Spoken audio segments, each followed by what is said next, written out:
Marcus Cole hit the ground hard, thought the teleportation field had not been gentle. It had stripped him of his clothing, scanned him to confirm he carried nothing, and then dropped him from a height of about 2 meters onto the forest floor. He landed in a bed of alien ferns that cushioned his fall somewhat, but his shoulders still throbbed where it had struck a hidden root. He lay still for a moment, letting his eyes adjust. Then he stood. The forest of Woodland 7 surrounded him like a living cathedral. Trees rose hundreds of meters into the sky, their trunks a deep purple that seemed to pulse with soft inner light. The leaves above formed a canopy so thick that only scattered beams of sunlight reached the floor. Those beams were golden and warm, but Marcus could already feel the chill of the shadows. He was naked. He was alone. He was 47 light years from Earth. And above him, barely visible against the purple leaves, observation drones hummed quietly. The entire galaxy was watching. Marcus took a deep breath and began to assess his situation. This was what humans did. They looked at problems. They broke them into smaller pieces. They solved each piece one at a time. It was not a flashy ability. It was not impressive like the Velthary's living metal or the Desic's killing claws. But it had kept humans alive when the glaciers covered their world and when the volcanoes choked their skies. First priority, water. A human could survive 3 days without water, less in extreme conditions. The air here was dry, which meant he was already losing moisture with every breath. Second priority, shelter. Night would come, and with it cold. The temperature variance the Arbiter had mentioned meant freezing nights. Naked and wet with dew, he would die of hypothermia before morning. Third priority, fire. Fire meant warmth. Fire meant safety from predators. Fire meant the ability to purify water and cook food. Fire was civilization itself. Fourth priority, food. A human could survive 3 weeks without food, though effectiveness declined rapidly after the first week. He would need to eat eventually, but it was the least urgent concern. Marcus began to walk. He moved carefully, testing each step before committing his weight. The forest floor was covered in fallen leaves and debris that could hide anything. Sharp thorns, venomous creatures, holes that could snap an ankle. He walked for an hour, observing everything. The trees here had bark that peeled in long strips, potentially useful for cordage or tinder. The ferns had thick stems that might hold water. Small creatures moved through the underbrush, 6-legged things that looked like a cross between squirrels and lizards. They were not afraid of him, which meant they did not recognize him as a predator. Good. That meant they had never encountered anything like him before. He followed the small creatures. Animals needed water, just like humans. Where they went, there would be a water source nearby. It took another hour of careful tracking, but eventually he heard it. The soft sound of running water. The stream was small but clear. It flowed over rocks worn smooth by centuries of current, and the water tasted clean when Marcus carefully tested a small amount on his lips. No burning. No numbness. No bitter taste of toxins. He drank deeply. One problem solved. Now for shelter. The banks of the stream had carved out a small hollow beneath the roots of a massive tree. It was not perfect, but it would block the wind and provide some insulation from the cold. Marcus gathered fallen leaves and ferns, piling them into a thick bed that would keep his body off the cold ground. He wove branches together to create a rough barrier across the opening.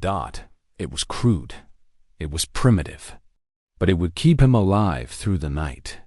By the time he finished, the sun was beginning to set. The golden light turned orange, then red, then faded entirely. The temperature dropped rapidly, just as the Arbiter had warned. Marcus could see his breath misting in the air. Now came the real test. He had prepared his materials throughout the day. A flat piece of wood, dried by the sun, with a small notch carved using a sharp stone. A straight stick, as thick as his thumb, with one end shaped to a point. A collection of dry leaves, shredded bark, and fine plant fibers gathered into a nest. Fire making by friction, the hand drill method. Humans had invented this technique over 1,000,000 years ago, long before they were even fully human. It was one of the oldest technologies in the universe, and Marcus had practiced it thousands of times back on Earth. He placed the spindle in the notch. He pressed his palms together around the stick, and he began to spin. The work was exhausting. His hands moved up and down the spindle, maintaining downward pressure while spinning as fast as possible. The friction generated heat. The heat created smoke. The smoke meant an ember was forming. His palms burned. His arms ached. Sweat dripped down his face despite the cold. But he did not stop. On the orbital station above Woodland 7, the Galactic Council watched in confused silence. The Velthari ambassador leaned forward, her crystalline body chiming with agitation. What is he doing? Is this a ritual of some kind? The Vesic ambassador watched with narrowed eyes. He is, rubbing sticks together. Has he lost his sanity? Already? The human cultural attach who had been brought in for commentary shook her head. He's making fire. Making fire? The Velthari ambassador's confusion deepened. Fire is created through chemical reaction or energy application. One cannot simply make fire from plant matter. We can, the attach said simply. We have been doing it for over 1,000,000 years. On the planet below, Marcus Cole saw the thin trail of smoke rising from his fireboard. He spun faster, ignoring the pain in his hands. The smoke thickened. A tiny orange glow appeared in the notch dot and ember dot. He stopped spinning and carefully tilted the board. The ember fell into his prepared nest of tinder. He lifted the nest to his face and blew gently, feeding the ember oxygen. The smoke increased. The ember grew. And then, with a soft whoosh, flames erupted from the nest. Marcus placed the burning tinder on the ground and fed it with small sticks, then larger ones. The fire grew and strengthened until its warmth pushed back the deadly cold of the alien night. He had been on the surface for 6 hours. On the orbital station, the laughter had died completely. The representatives of 100 worlds watched. A naked human sit beside a fire he had created from nothing. And for the first time, they began to understand what they were dealing with. This was not a helpless creature dumped in the wilderness to die. This was a predator in its natural environment. The Great Hall of the Galactic Council was a place where stars had been born and died in the time it took to make decisions. Crystal pillars rose from a floor made of compressed starlight, and beings from 1,000 worlds gathered in floating platforms that circled a central stage like moons around a planet. Today, they had gathered to laugh. The application had arrived 3 standard cycles ago, transmitted from a small blue world orbiting an unremarkable yellow star. The species called themselves humans. They wanted full membership in the Interstellar Compact, the ancient alliance that governed trade, travel, and peace among the civilized peoples of the galaxy. Every species that wanted membership had to pass the endurance trials. This was the law. It had been the law for 300 cycles, and in that time, the trials had broken the pride of the greatest civilizations. The Velthari, whose bodies were covered in living metal that could reshape itself into tools and weapons, had lasted 12 rotations before begging for rescue. The Vesic, 8-foot predators with claws that could cut through starship hulls, had managed 19 rotations before the medical teams had to extract their champion, before death claimed him. The trials was simple in concept and terrible in practice. One member of the applying species would be placed alone on an uncharted world. No technology, no weapons, no clothing, no supplies of any kind.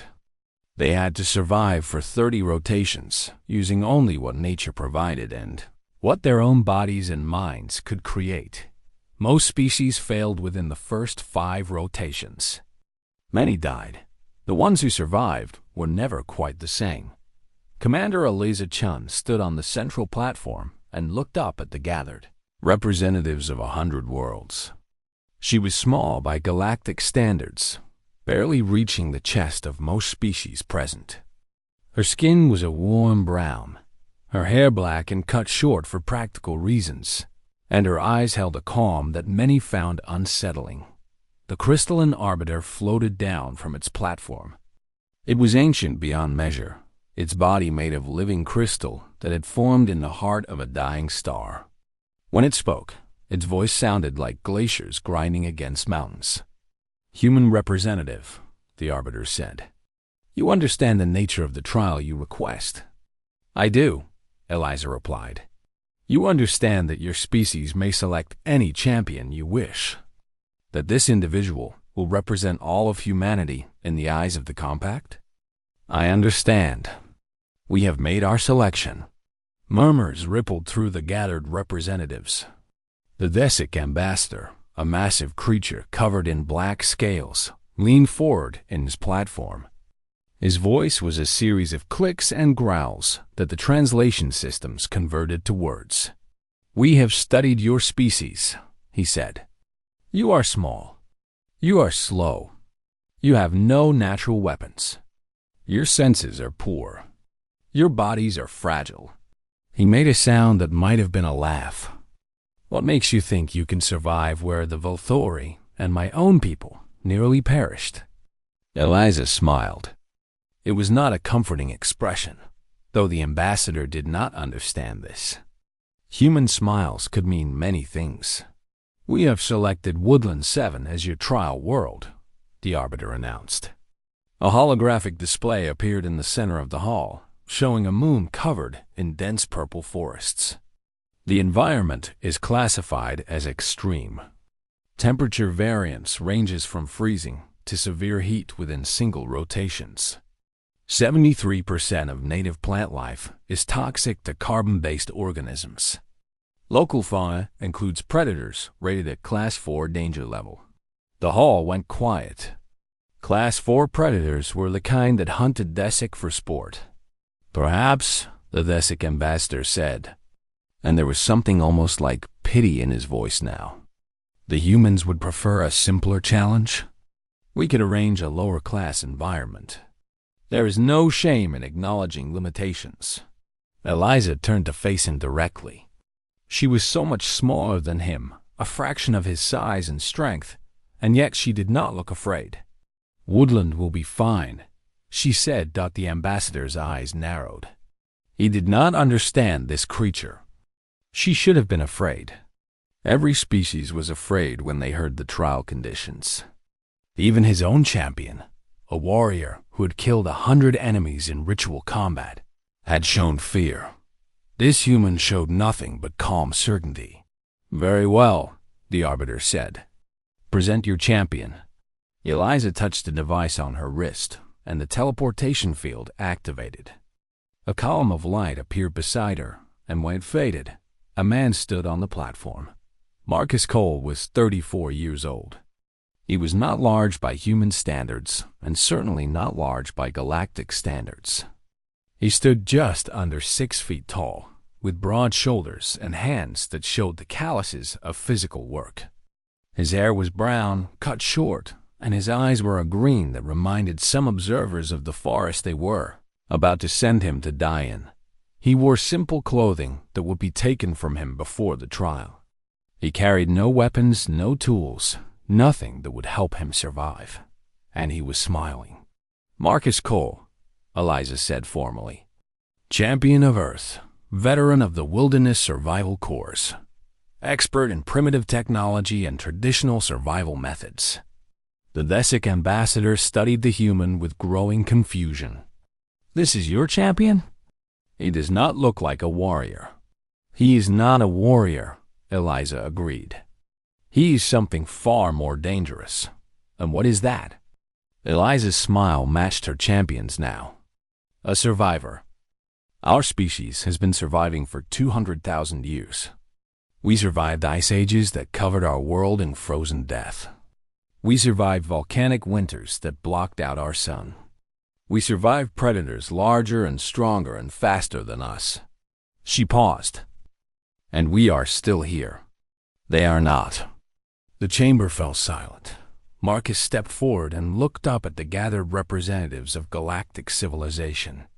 Beings of crystal and chitin, of scale and light, of forms that human minds could barely comprehend. They looked down at him with curiosity, with pity, with amusement.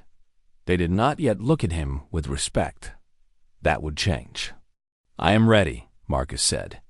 His voice was calm, almost casual, as if he were discussing a walk in a garden rather than a trial that had broken the greatest species in the galaxy. "When do we begin?" The Arbiter's crystal face shifted in what might have been surprise. No champion had ever seemed eager before. "The trial begins at the next rotation," the Arbiter announced. "May the stars watch over you, human." Marcus Cole nodded once. Then he turned and walked from the platform with the easy stride of a man who knew exactly what he was walking into. Behind him, the laughter had stopped. Something new had replaced it. Something that felt almost like the first stirring of fear. The first 3 days passed in a blur of constant work. Marcus had established a rhythm. He woke before dawn, when the cold was worst, and rebuilt his fire from the coals he kept alive through the night. He ate a small meal of roots he had tested and found safe. Then he worked until the sun set and the temperature dropped, and he retreated to his shelter. His hands were covered in cuts and calluses. His muscles ached from constant physical labor. His stomach was never quite full, but he was alive. More than alive.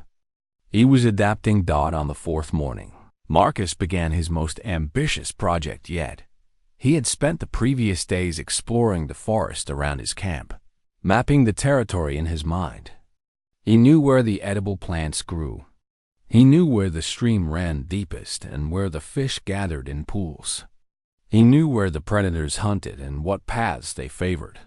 He also knew that his diet of roots and occasional small animals would not sustain him for 30 days. He needed meat. Real meat from the large herbivores he had seen grazing in the clearings.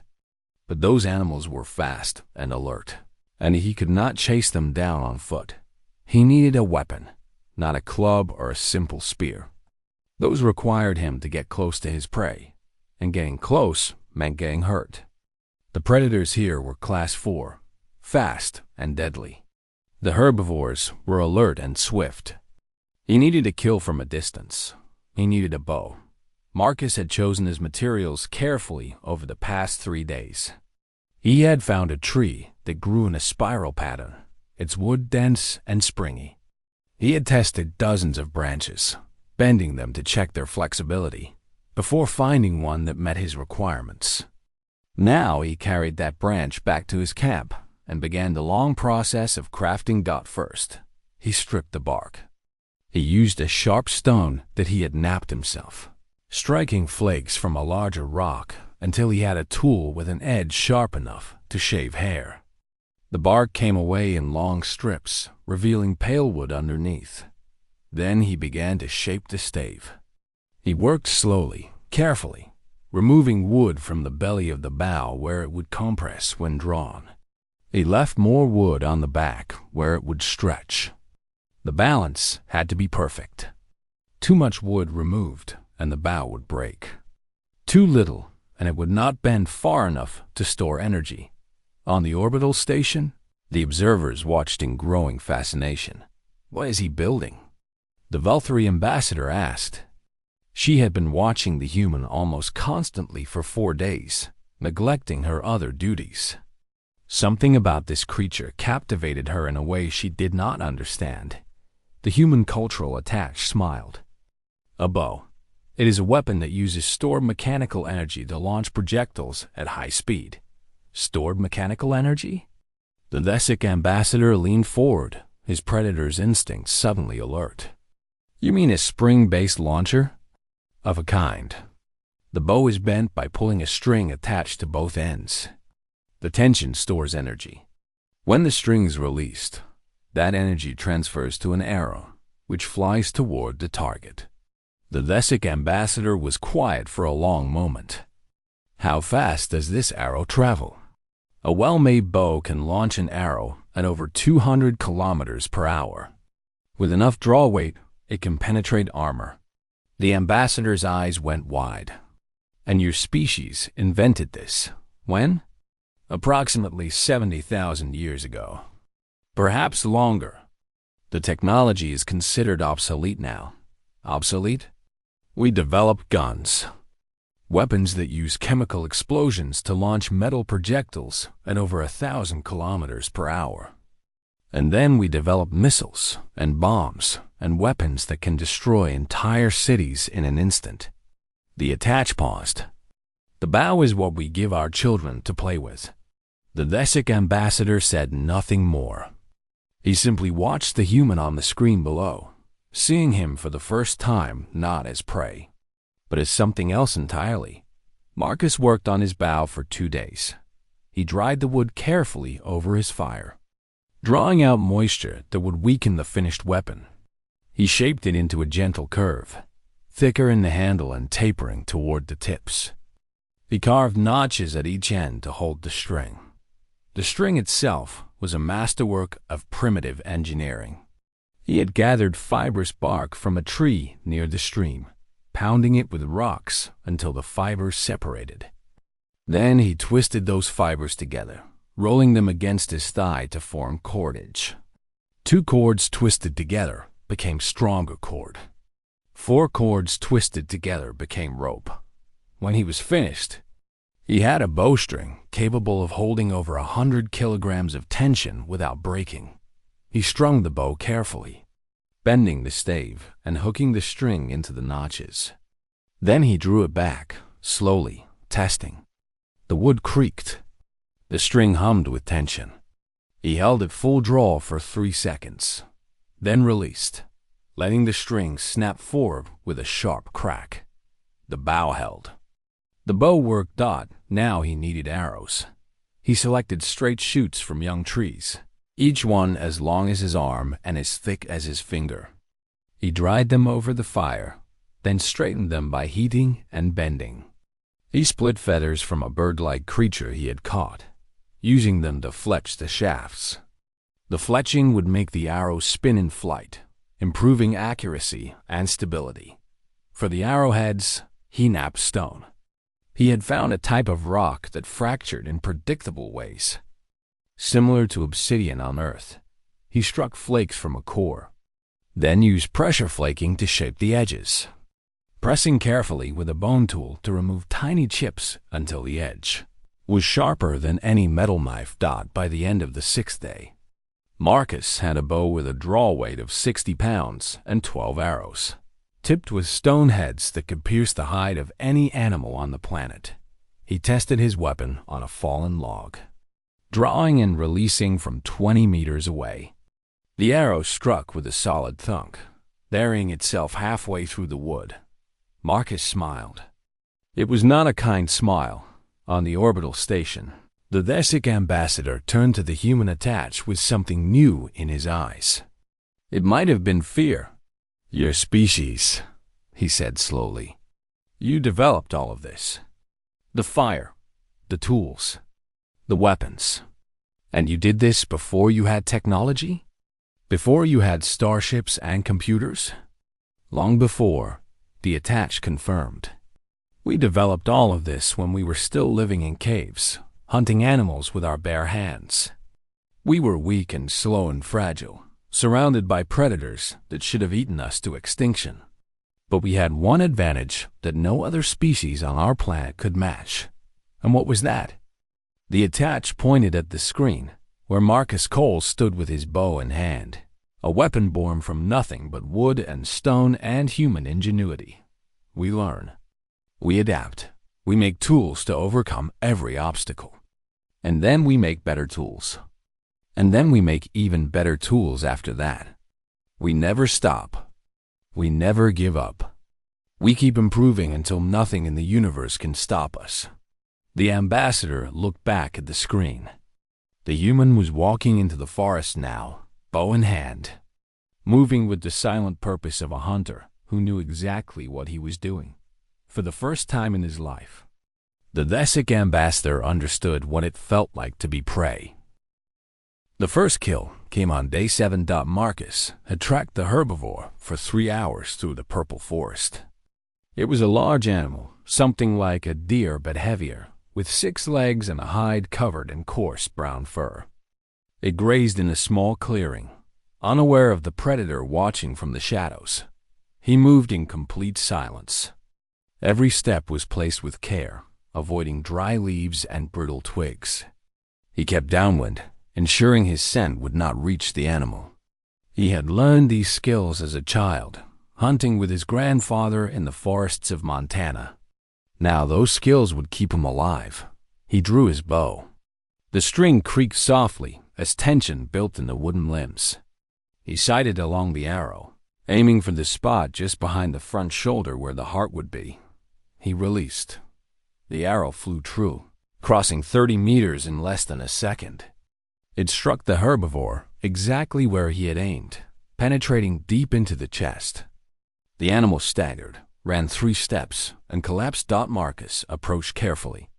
The animal was dead by the time he reached it, its heart pierced by his stone-tipped arrow. He knelt beside it and said a quiet word of thanks, just as his grandfather had taught him. Then he got to work.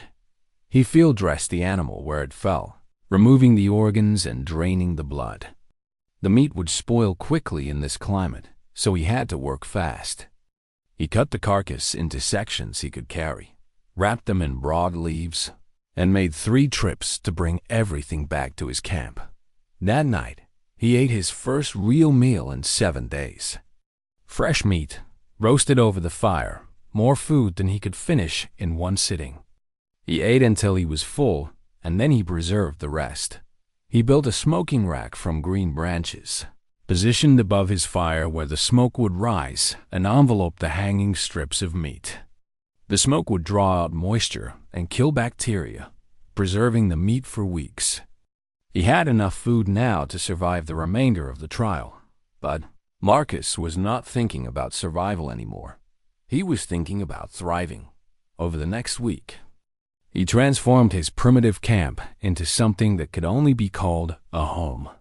He selected a new location, higher ground with good drainage and a clear view of the surrounding forest.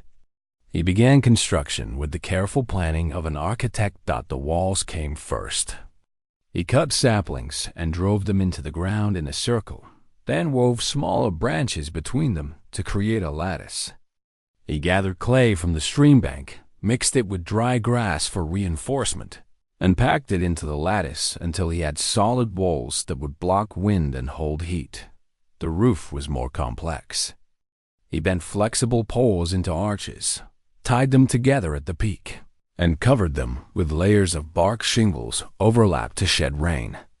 He left a hole at the top for smoke to escape and hung a flap of woven grass that could be adjusted to control airflow. Inside, he built a raised sleeping platform to keep himself off the cold ground. He lined it with dried grass and animal furs, creating a bed that was actually comfortable. He constructed storage shelves from branches, places to keep his tools and supplies organized and accessible. He built a stone-lined fire pit in the center, surrounded by a circle of flat rocks that would absorb heat during the day and radiate it back at night. The smoke rose through the roof opening, keeping the interior clear while the fire kept everything warm. On the orbital station, the council observers had stopped speaking entirely. They watched the human work with growing disbelief. This was not survival behavior. Survival meant hiding, enduring, waiting for rescue. What the human was doing looked more like colonization. "He is building permanent structures," the crystalline arbiter observed. Its ancient voice carried a note of something that might have been wonder. "He is reshaping the environment to suit his needs." The Valkyrie ambassador had not slept in 3 days. She could not look away from the screens. "The Class 4 predators," she said suddenly. "What happened to them?" The observers reviewed the footage. In the first week, The predators had investigated the humans' camp several times. They were massive creatures, covered in armored scales, with jaws that could crush bone. Each one was capable of killing a Desic in single combat. They did not investigate any more. 2 of them were dead. Marcus had killed them with his bow, placing arrows through their eyes when they approached too close. The bodies lay where they had fallen, a warning to others. The remaining predators had learned that the small, soft creature was not prey. They gave his territory a wide berth now. The human had established himself at the top of the food chain. By day 14, Marcus had expanded beyond mere shelter. He had built a porch extending from the front of his house, a covered area where he could work even in the rain. Strips of meat hung drying from the rafters.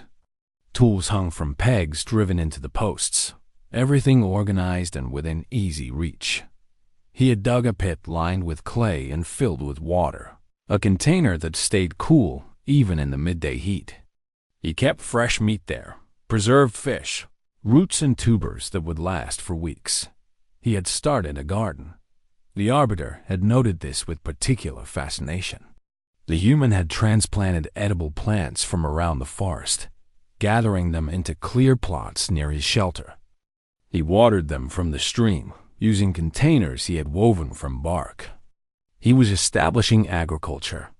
The trial is only 30 rotations, one of the observers pointed out. He will be extracted before any crops can mature. He does not know that, another observer replied. Or perhaps he does not care. Perhaps he is planning to stay. The human cultural attach watched the screen with quiet pride. She knew exactly what Marcus Cole was doing, because she knew what humans had always done. When her ancestors had crossed the land bridge into North America, they had found a continent full of dangers. Giant predators, hostile climate, unknown plants that might nourish or kill. They had no technology, no guidance, no safety net of any kind. They had thrived anyway. They had spread across the entire continent in a few thousand years, adapting to every environment from frozen tundra to burning desert.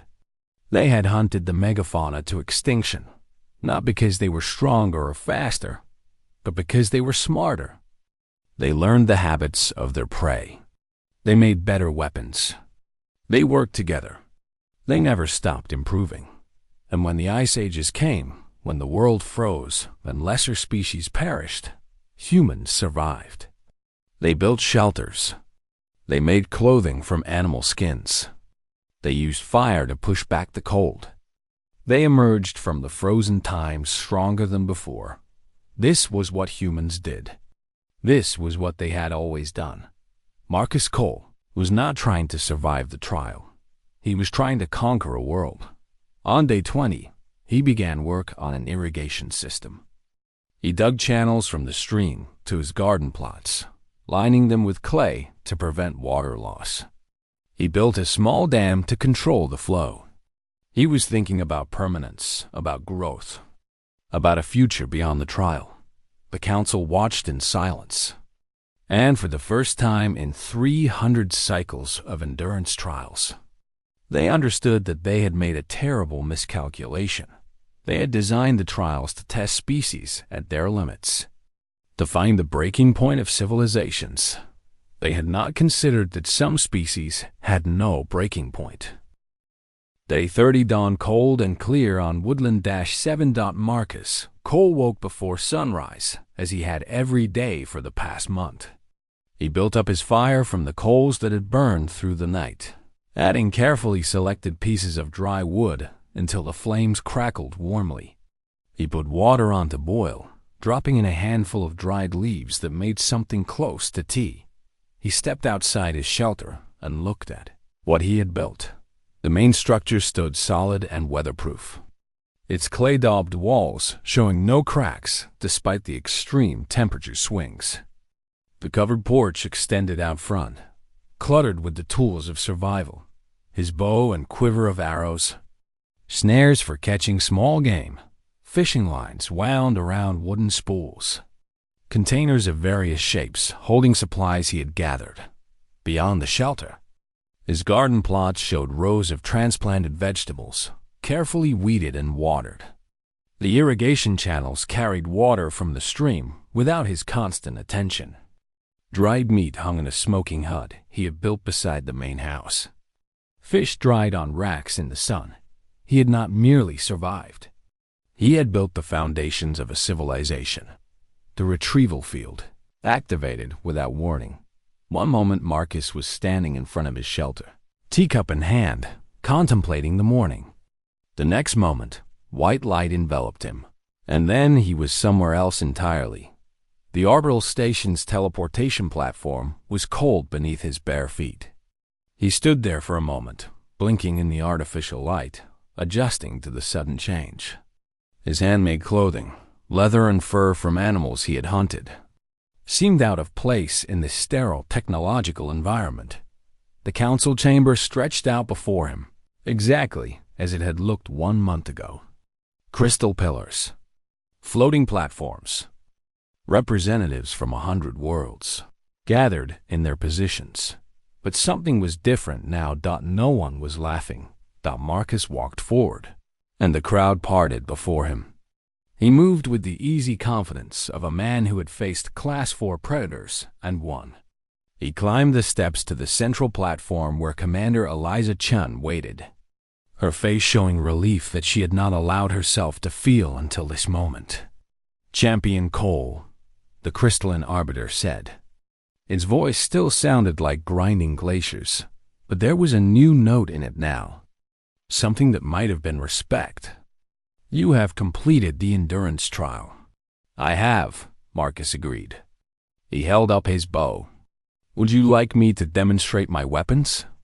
"I was just starting to perfect my arrow flight." Silence fell across the chamber.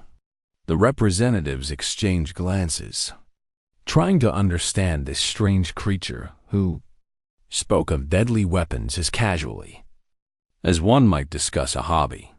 "That will not be necessary," the arbiter said. Carefully, the Vesic ambassador rose from his platform. He descended slowly, his massive form moving with predatory grace, until he stood before the human. He was nearly 3 times Marcus's size. His claws could tear through starship hull plating. He was the apex predator of his species, and his species was the apex predator of their sector. "You killed 2 Class 4 predators," he said. His voice was quiet. "They threatened my camp," Marcus replied simply. "You established territory. You built permanent structures. You created agriculture. I was just getting started. Another month and I could have had livestock domesticated. Some of those herbivores seemed tameable." The Vesic was quiet for a long moment. Then he did something that shocked the entire assembly. He bowed. "On behalf of the Vesic Dominion," he said formally, "I offer the humans of Earth my species respect. We hunted you before we knew you. We will not make that mistake again." Marcus nodded as if this were perfectly expected. "I appreciate that. Though I should point out, we don't hold grudges. Usually." "Usually?" "Usually." The Vesic ambassador decided not to pursue that line of questioning. The Velthri ambassador spoke next, her crystalline body chiming with emotion. "Champion Cole, the trial is meant to test endurance, to find the limits of a species. In 300 cycles, no champion has ever." She paused, searching for words. "You did not seem tested at all." Marcus considered this.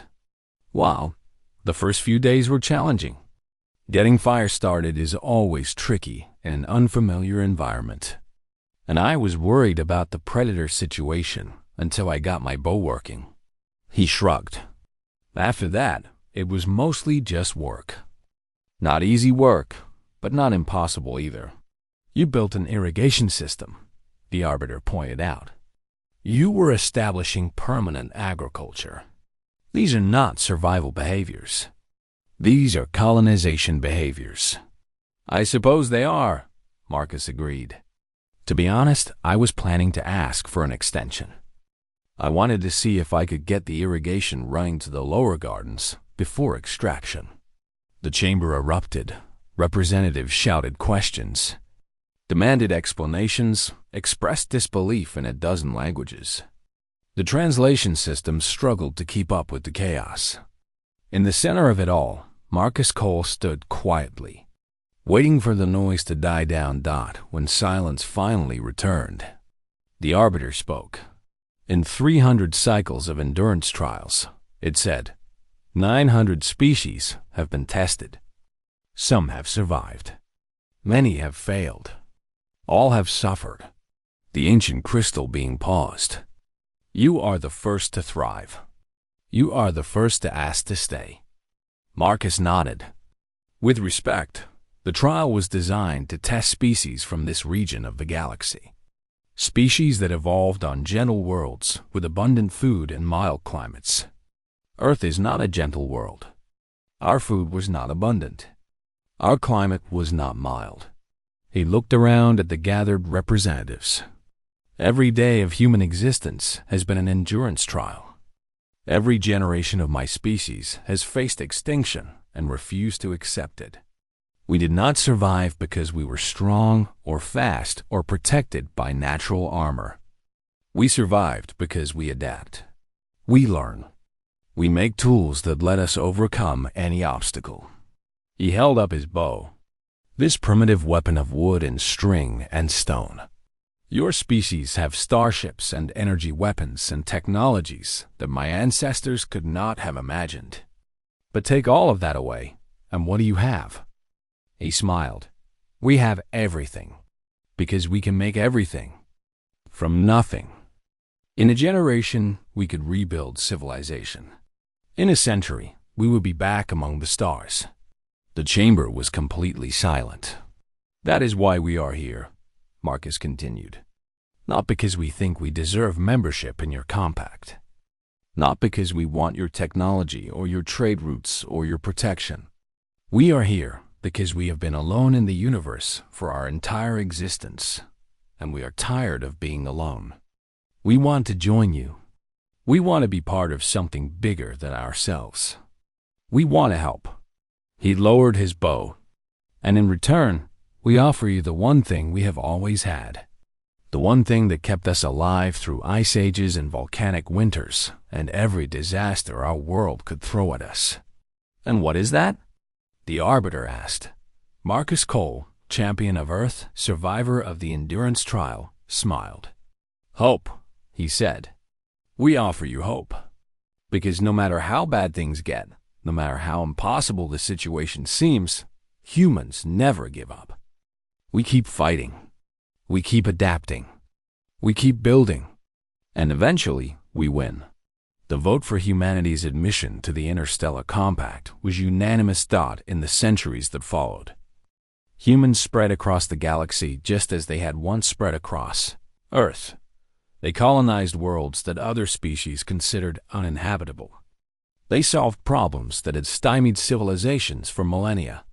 They brought their strange combination of fragility and resilience, weakness and strength, to every corner of known space.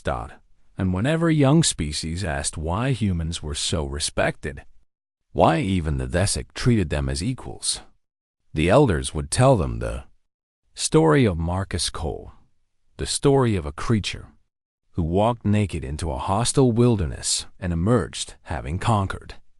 It not through strength or speed or natural weapons, through something far more powerful, adaptation, ingenuity, refusal to surrender, the most terrifying abilities in the galaxy. And deep in the archives of the Galactic Council, the recordings of those 30 days remained, studied by species who wanted to understand the newest members of their community. They watched a naked human create fire from nothing. They watched him build weapons from stone and wood. They watched him hunt predators that should have killed him. They watched him build a home from raw materials and establish the foundations of a civilization. And they understood, finally, what the human cultural attach had tried to tell them on that first day. Humans were not weak. Humans were never weak. They were simply waiting for the right moment to show their strength.